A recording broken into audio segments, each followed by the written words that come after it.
What is a sign you're in a good bar? Barflies share how they know they've found the right place, live on the Brew. Ooh,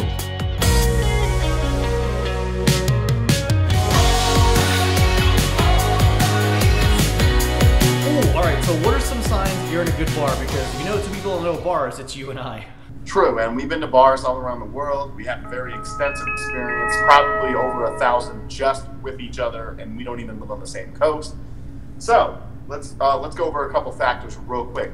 The absolute cheapest you can drink in the best place you can get drinks at. So that doesn't mean like going across town in a dive bar where you might get shot. That means like the best combination. Also, combination of good service and cool artwork on the walls. I think that's a good aesthetic. You can bring friends there. If it's just kind of a basic place that you live by and they don't have good artwork, you're not really going to tell your friends from out of town to come here, are you? So, and then it's always, I was just telling Crispin, I was like, you know, it's a bonus if I can bring my dog in. Wow, a lot of places like here in New York, you can't do the big signs at the door, no dogs allowed, stuff like that, unless of course it's a service animal and you gotta prove that, and I've seen bartenders throw them out. But do they have pet bars there? Because there are a couple here that I know of in New York where they actually are dog friendly. They have like a little area to put their dog, they'll give you a pan of water, even some kibble for your pets. That's kind of cool. There are, and they're a little more frequent than New York, but they're still not super popular, and it's just because a lot of people don't want to have to deal with someone else's pet. I actually have three answers for mine. My number one answer is going to be controversial.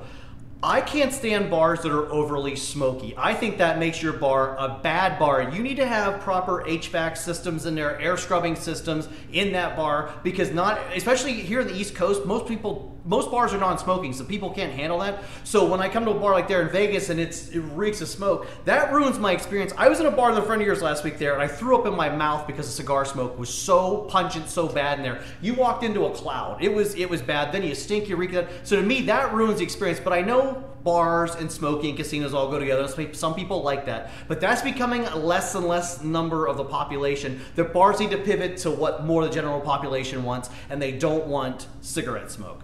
I think most places are closer to New York than they are to Vegas in this category. Vegas is a little more catering to older people because older people generally have a little bit more money than younger people, and older people are also more likely to be smokers than younger people.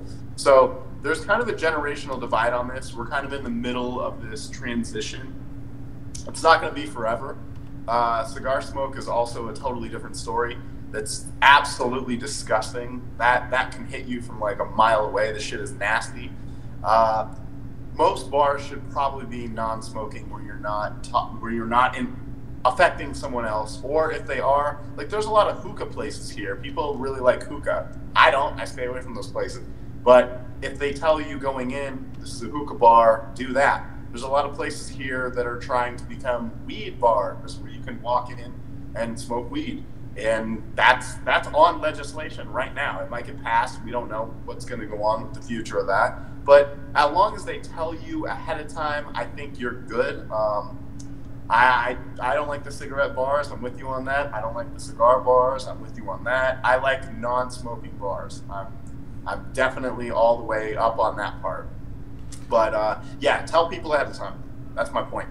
Good policy. Tell people ahead of time. A lot of states do the smoking. My second answer, very quickly, which is just for me, I like video poker. How there in Vegas, they have it in the bar. I know most states don't have that, but I think that's cool where you can play and gamble at the same time. Again, only pretty much there in Nevada. And my third one, though, the big one, I like a bar that can make good specialty cocktails or something I can't make at home or something I'm not going to get at home. Something I can look. I'm drinking a Bud Light right now, which is fine. You want to go to a bar and have a Bud Light. You do you. You know, that's what bars are for. They're meant to be social and stuff. But I like something where they make a cool cocktail program and they pride themselves on good cocktail. Food is also good too. Just something I can't get at home. I think that elevates a bar experience. I know you're at a bar to be social, but food and beverage is definitely part of that. Definitely. Yeah, those are actually really good points. Both of those are good points. Specialty cocktails are great. You usually don't get those at a cheap place though. And if you get the combo, like if you add your answer to my answer and you can get a combo where you can get a cheap one, that's great. I would actually like to add on 24 hours is great. So people don't have to worry about last call. I can't believe how many times I've been out somewhere and Joe and I have been like knocking them back and we're like, oh shit, sorry, your night's over. Yeah, they got to loosen some of these laws too. Are really antiquated in the books with the alcohol and like, oh, only 10 o'clock, midnight, you got to go. Vegas has proved, and even like a lot of other states have proved that certainly there's a bad element that comes out after midnight. But if you keep yourself or your establishment reputable, you keep people under control, you can help manage that. And there is money to be made after midnight. Some people work an evening shift; they want to have a beer after midnight. The law says no, we have to close our doors at certain times. I know it depends by jurisdiction. Some states are really ridiculously tight with it; others are loose, but there's got to be a happy medium there somewhere. And sometimes I think we're still really old school with our liquor laws. And I agree with Joe. I think especially in places like New York and Vegas, where exactly like Joe just said, you're working an evening shift, you're working a graveyard shift. People want to get off of work and just go relax.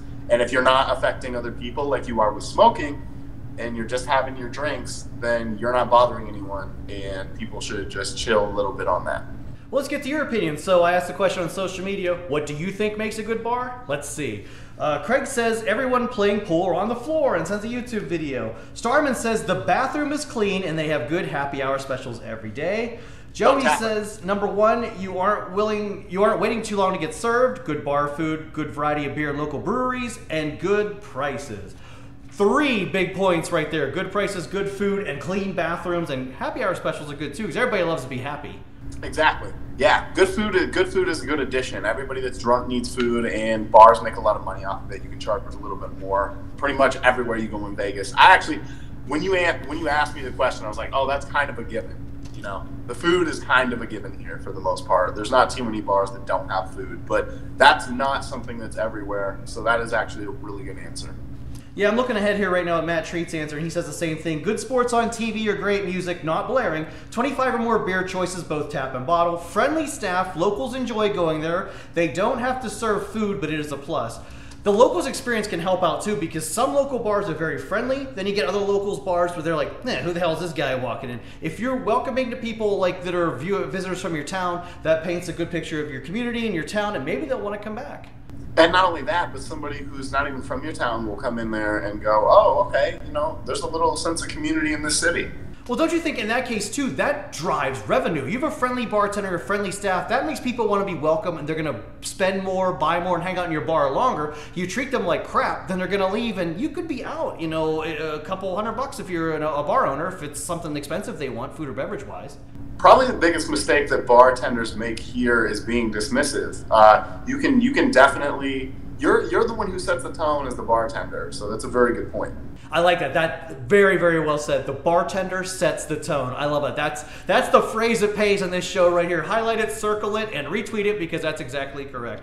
But we still have one more comment. Repost it. Repost, I know. Sorry, bad habit, that hard to break. Rock for Guitar says the draft beer mugs are frosted and the bartender has all its teeth. Well, okay, the bartender thing, we talked about that. But I remember reading an article somewhere a while ago, and I don't hold me to this, but I guess when you serve a beer in a frosty mug, it actually dilutes the beer, and it's not actually the best experience. While it keeps it colder, the frost and condensation waters down your beer. We're getting way too scientific. I know when I have a frosty beer, I'm happy. Yeah, because if you notice, I think that was a thing for a while, like in the 90s. But if it truly was a good thing, almost every bar would do it. Hardly any bars do anymore. Like, I haven't seen that. Have you? Yeah, you can still get those. They're good. Give me one of those big old cups. Ice cold, delicious. Okay, all right, well, interesting. So a lot of great answers on this show. We appreciate it. We also appreciate if you click the like and subscribe button, because there's lots more fun bar talk, games, and more right here on the Jersey Joe 50 YouTube channel. Wow, this topic kind of made me thirsty for a beer. Thank God I'm sitting here at my bar, and I have one available right now, because it just makes this even better. And me too, if I wasn't going to work. That's right. Safety first when you drink. Drink responsibly, as we tell you each and every week, because it is a lot of fun, and we appreciate your great answers. Jersey Joe Ion saying thanks for watching, and we'll see you next time. Ride all of the wooden escalators in Macy's New York City flagship. There are only a few left in the world, and you can ride them on Kicking Back with Jersey Joe.